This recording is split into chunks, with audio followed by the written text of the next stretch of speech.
All right, and we are back for another live episode of the Relationship Series. My name is Gina Spataro, and this is my brother Sam Spataro, always talking about the matters of the heart and mind. To support our channel, please don't forget to like, subscribe, and hit that notification bell. It will just notify you of our upcoming events, talks, etc. And you can also share with those who might be needing or seeking some information on those topics as well. So, Sam, how has your week been? I would say my week has been exceptionally well. I think, for the most part, there's some big news this week that causes some great discussion and some thoughts on,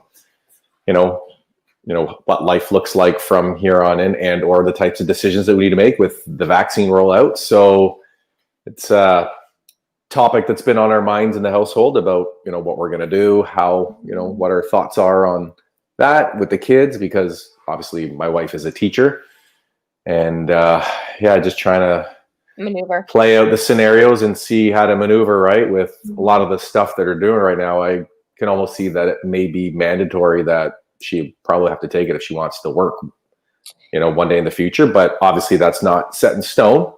That's kind of been the topic of the week, and been a lot to digest, but just really trying to be mindful on how to approach it. So I'd say that's consumed a lot of my energy. I'm just trying to do it in the most positive way. Right. And, also doing with someone who, might have different thoughts and opinions on what they want to do for themselves, and just seeing how to support one another through it. So it doesn't turn out like the election. Right? Yeah. How about you? It's been a good week. A lot of personal growth this week, for sure. Just trying to maneuver what my next steps are going to look like for my women's groups, etc. But yeah, a lot of personal, internal development for sure. But all is good for sure. So we have an interesting topic tonight. We did touch upon it a little while ago on gaslighting when we talked about that situation with that woman and her husband. I can't. Again, Sam, do you remember? Started with a D. Dahlia. Yes, yeah. That's right. Dahlia.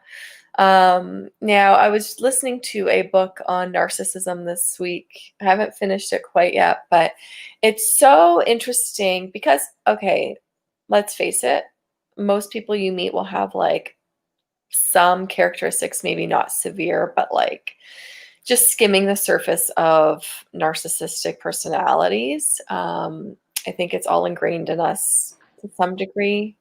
However, it's the extremists, narcissists that can be a big issue in people's lives for sure. So basically, we're going to be talking about gaslighting and how does it incorporate with narcissism? Well, these personality traits that encompass narcissism, which are, grand, thoughts of themselves, lack of empathy, etc., tie into gaslighting, where a lot of the times there's a lot of blame, there's a lot of, pointing fingers, there's a lot of, neglecting the truth, etc. So if you're good, let's just get right into it. So what is it essentially? What is gaslighting? Well, first and foremost, it's most commonly found within relationships. And to define it, basically, it's destructive form of brainwashing and manipulation.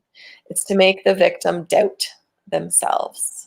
Would you agree that this is an accurate representation of what gaslighting might be, Sam?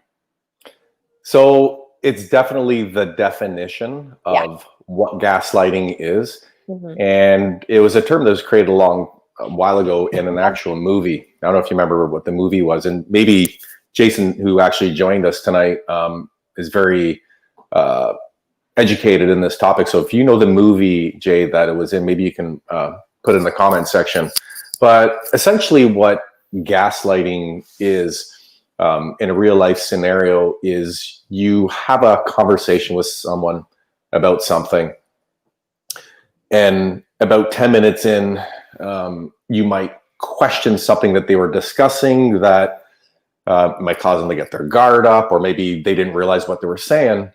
And they will start to deny that they ever said it. They will say that you misconstrued the story or didn't interpret properly. And what will start to happen as you express concern and your logic is they will start to get angry. Right. And they start to get toxic. And what that maneuver is, it usually only works with a certain type of other personality. Mm-hmm. And that's someone who isn't very confident in themselves, has a very low self-esteem, maybe has had some abuse in their life. So, you know, maybe you've experienced it at work, you know, with a parent, you know, maybe with a sibling, but in a relationship, you know, it usually shows up in different forms. But from a definitive standpoint, yeah, that definitely, you know, sums up what gaslighting is. And essentially what gaslighting is it's mental and emotional abuse. Yes. It's warfare on another human being's dignity, intuition, self-worth, self-esteem. Because what happens is it's like literally injecting toxins into someone who was once sane, who now questions their own morality. Yeah. And basically, I don't know if you read the point below here, but if you call someone out on their lie or behavior, they turn it around and make it your fault. Yep. And no matter how much evidence or, you know, truth there is to what you're saying, they will always find a way to manipulate and maneuver around the truth. And will, at some point, blame you for bringing up the topic, first and foremost, voicing your concern. They almost feel like your concern that you're bringing to them has no validity, and which is making the situation even worse. And for some reason, it works. It works. It makes it all get turned around, and you feel like the one who started it and who is responsible now for the upheaval within the relationship, right? So that lack of confidence, you're right, that inability to stand up for oneself and the truth is also a lesson for the person in it. You know, how far down do they need to dig deep to get whatever it is that they're trying to voice across, or their expression or their wants or needs, right? But in the end, it's so turned around that the truth now becomes, you know, a lie within their head and their partner's head, which is so crazy to think. But what you have to remember, and there's enough research out there, Yeah. and we talked about that case study that we discussed on our last topic, was that they don't even know that it's a lie. Yeah. Because within their own mind, they believe it is the truth. And that's why there's really no chance for self-reflection. Right. For that opportunity to self-reflect and say, you know what, maybe did I really say that? Or maybe I did get it wrong. And a normal person will then maybe ask more questions from the person that they're having a conversation with. It will be very constructive. It'll be very open dialogue, because, you know, most people who aren't that type of personality would have some empathy to see if, you know, they maybe did do something that could have caused some misguidance or some misconstruence, or, you know, some, you know, lack of factual information. But you'll never, ever, ever get through to them, because it's so ingrained and wired that it doesn't matter what angle you try, there will never be a breakthrough. Yeah. It is what it is. And, you know, you just need to know what your defense is. Yeah. And they're also saying that within relationships, a lot of it surrounds marital infidelity. And you are the one who's made out to feel crazy. That, you know, all of the things that you know are to be true, that whatever you're thinking, that you're crazy for thinking them, that the reality doesn't exist within your head, even though you know it to be true.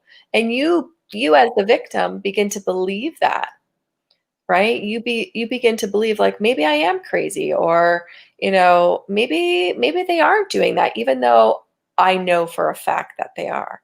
They're so manipulative and they're so wired into, that saying where, one finger's pointing at you, three are pointing back. They're so good at pointing the fingers back at someone else for all of the things that they think trump whatever is going on. But the manipulation is real, and the doubt within yourself is real as well, because they're so good at rewiring their words or their thoughts, or your thoughts in the process, that you honestly begin to think that you're crazy, but you honestly have to believe that you're not, and what you have or you think is valid. Well, But the crazy part comes because you start to question your intuition. you do your gut. That's the only cause for the crazy. Yeah. And one key thing that anybody who's watching, and you or myself, need to remember is that, their type of persona only fits with a certain type of person, Right. right? It's not going to fit with someone who's very confident, is very good in their nature, in their intuition, and never questions themselves and their morality and their, sense of logic, right? These people usually end up with someone who's the opposite of that, Right. which is usually why that behavior gets allowed, because, we are all taught that 1 + 1 = 2. Right. But when you do that, there's not emotion involved. No. There's no invested interest. And this is where it gets sticky. Yeah. And that's the whole thing, right? And a lot of this, it's the distortion of the truth, where it literally feels like you're putting the puzzle pieces together, and then all of a sudden someone's scrambling them up again, right? So understand and I think, like you said, understand that what you feel and what you know is true, right? And we're going to get to talk about, what to do in a scenario when you know that you're being gaslighted. And they also say, make sure that whatever you're feeling and thinking is resembling gaslighting, right? There's so many things out there, or maybe there are sometimes conversations are, granted, misconstrued in some way. However, you have to know for sure that in your heart of hearts, that what you're believing and what you're thinking is true, and how to move forward from that truth as well. But like we both know, and even in the Dahlia case, the distortion of the truths was unreal. Unreal. I've never seen anything like it, where they had surveillance, they had voice messages, they had pictures, they had all of it. And she still believed her lies. She still believed that what she was saying was true. Because I told you, in their mind, the belief is that it is the truth. Yeah. So when you have that belief, there never is a lie. It always is the truth. And you talk about, distorting the truth. Just a quick story. When I was younger, I had the opportunity, to take on something. And there were a few people around this person that offered me the opportunity, and I took it. Mm-hmm. And as the opportunity progressed and I'd taken it, some things began to change. And I just went along with it because they weren't really big deals. Well, as we progressed 6 months, 8 months, a year down the road, it was starting to kind of get a little bit ridiculous, because what was supposed to be ended up turning into something completely different. And the promises that were supposed to be kept end up, not coming to fruition. And then a lot of things that they said they were going to do, I ended up having to do myself, which kind of caused a little bit of a problem. So to sum it up, it ended up causing a confrontation. And I'm not one usually to cause confrontation or voice my opinion, but I did in this occasion. And the person completely denied what was originally discussed ever happened. Mm-hmm. It was, I completely distorted it. I'm like, listen, there was 3 people around when we had this conversation that heard everything that you said. This is what happened. And completely spun it around, would not take any acceptance for it. And so there's a lot of people out there right now. I mean, this might sound like a very light conversation, but it's actually not, No. because it's actually criminal. Yeah. It's actually criminal. Like when you see the thumbnail and you see someone like Bill Clinton on my thumbnail, or Jeff Epstein or Prince Andrew, I mean, there is evidence beyond evidence that they did certain things. We don't need to get into those things. Right. But they will never admit to it. Never. So it is a character flaw that is so embedded into the psyche. And it's one of those things where you just have to understand, if you're ever in a conversation with somebody like this, or you're in a relationship with somebody like this, or you work with somebody, you have to just come to the conclusion that I must accept their lies are the truth to them. Mm-hmm. And from there, when you get into that acceptance of that's what it is, then you can start to maneuver away from all the things that would affect you in the long run, mentally, physically, spiritually, and among other things. So that's one thing I want people to understand, if you're watching this, that whatever your relationship is with a person that has gaslit you, is that there's a couple things that you need to do. You have to accept that their lies are their truth. And there's no way you can spin it, no way you can approach it, that you'll ever get them to see it otherwise. And that's one way that you take your power back. And so my sister is frozen again. So maybe she's going to have to start doing these videos from my place. Her next subtitle here is "What to Do." What do you do? You create space. You can collect evidence. You can speak up. That's not really going to work well, but you can speak up. You can focus. Are you back, Gina? I'm here. You're going to have to start doing them from my house. Can you see me? Yes. You froze again. Maybe you're going to be in the next Frozen 3 or something. You're going to try out for the next Frozen 3?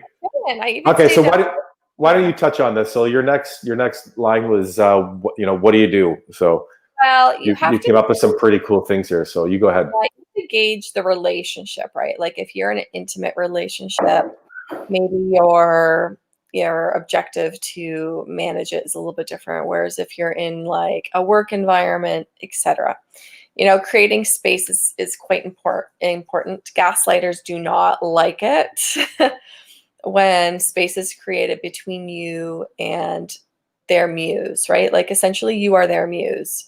And evidence. So concrete evidence. I know we talked about the Dahlia case and there was concrete evidence and she still ran with it. But that just helps, especially if there's a severe case where, you need to go to the courts or something, etc. Collect evidence is important. Speaking up, yes, you said that might not do anything. However, it kind of coincides with